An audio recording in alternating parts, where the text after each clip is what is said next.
Hoje eu quero tirar um grande peso das suas costas. O peso de achar que a sua inconsistência e a sua falta de disciplina são sinais de que existe algo errado com você. Em primeiro lugar, eu não estou aqui para dizer que está tudo bem ser indisciplinado. Qualquer pessoa que leve a sério o seu próprio desenvolvimento precisa levar a sério a conquista da disciplina. Sem disciplina não dá para fazer nada, essa é a verdade. Agora, o que eu quero mostrar aqui é que a nossa inconstância, ela é natural. Nós somos descontínuos e inconstantes por natureza e não por defeito. Isso é importante, guarde isso aí na sua cabeça. O que eu quero mostrar é mais uma daquelas inúmeras tensões e contradições que são próprias da vida humana. Nós somos constituídos de uma determinada forma, nós somos descontínuos por natureza, isso está na nossa forma, mas nós precisamos, como diz a linguagem bíblica, fazer violência contra nós mesmos para realizar certas coisas. Uma delas é para ter disciplina. Vamos começar reconhecendo algo que qualquer um de nós pode ver em si mesmo. O fato de que existe em nós um misterioso fundo de preguiça.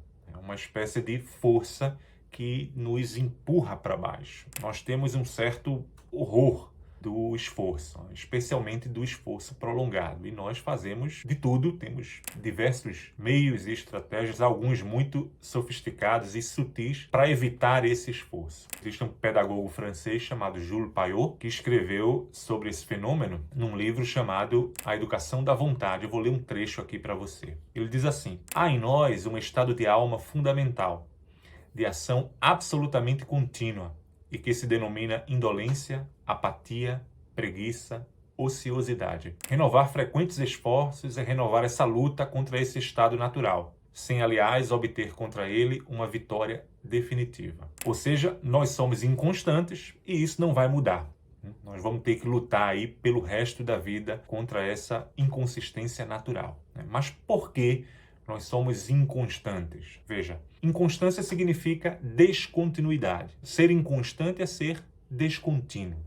E nós, seres humanos, nós somos descontínuos. Quase tudo em nós é fragmentado, partido, picotado. Praticamente todas as nossas operações mentais, elas consistem em juntar pedaços, por assim dizer. Por exemplo, se eu peço a você que você me conte a sua história, você vai fazer um trabalho mental de buscar e de unir vários fragmentos de memória para compor uma narrativa que tenha sentido de continuidade. Ninguém lembra todos os momentos da própria história. O que nós temos são pedaços. Existe um filósofo indiano chamado Jiddu Krishnamurti. Ele chegou a dizer que nós somos um feixe de memórias. Bem, nós certamente não somos só um feixe de memórias, mas, sem dúvida, nós somos isso também. Desse esforço que nós fazemos para unir pedaços e contar uma história que tenha início, meio e fim, é uma prova disso. Mas um outro exemplo são os nossos raciocínios. O nosso raciocínio, ele também é uma operação que consiste em unir fragmentos. Quando nós pensamos, nós encadeamos proposições que estão separadas, nós as encadeamos de acordo com suas conexões lógicas e, no final, nós formulamos uma conclusão. Então, ninguém pensa de modo contínuo. A gente pensa uma coisa ali, outra coisa acolá, e quando a gente precisa raciocinar, a gente une essas ideias, essas proposições, etc. Esse seria um segundo exemplo. Mas um outro exemplo de descontinuidade, esse muitíssimo claro, é a descontinuidade do nosso próprio corpo. Quem é que não lembra? Eu lembro bem, daquela aula no ensino médio em que a professora de biologia ensinou que as nossas células estão morrendo e sendo substituídas o tempo todo. Então, o nosso próprio corpo, ele é descontínuo, ele não tem uma forma fixa, estável. Ele está o tempo todo se desfazendo e se reconstruindo. E veja que a nossa própria morte, ela é uma evidência da nossa descontinuidade. Chega um momento em que a gente não dá mais conta de substituir as células na mesma velocidade em que elas vão morrendo e, bem, a gente bate as botas.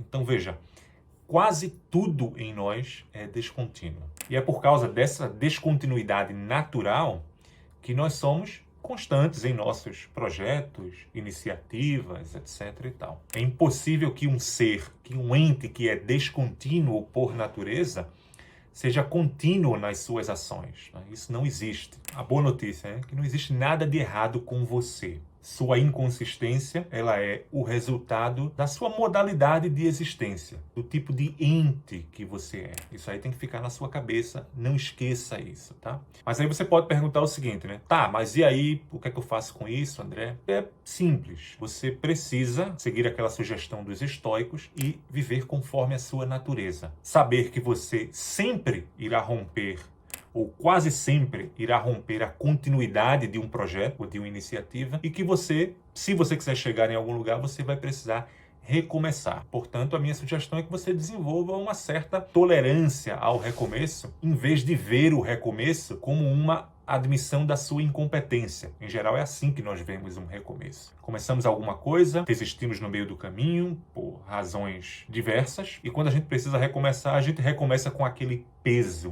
nas costas, como se recomeçar fosse uma espécie de admissão da nossa incompetência, quando na verdade não é. Se possível, não só crie uma certa tolerância ao recomeço, mas desenvolva uma arte de recomeçar. Eu dei algumas instruções sobre essa arte de recomeçar num artigo que eu publiquei recentemente, eu vou deixar o link aqui na descrição, caso você queira ler. Ou talvez você queira um vídeo sobre a arte de recomeçar. Se você quiser um vídeo sobre esse tema, eu vou achar super interessante fazer. Deixa aqui um comentário para eu saber do seu interesse. Eu espero que tenha ficado claro para você. Eu espero que eu tenha conseguido aí tirar um peso das suas costas.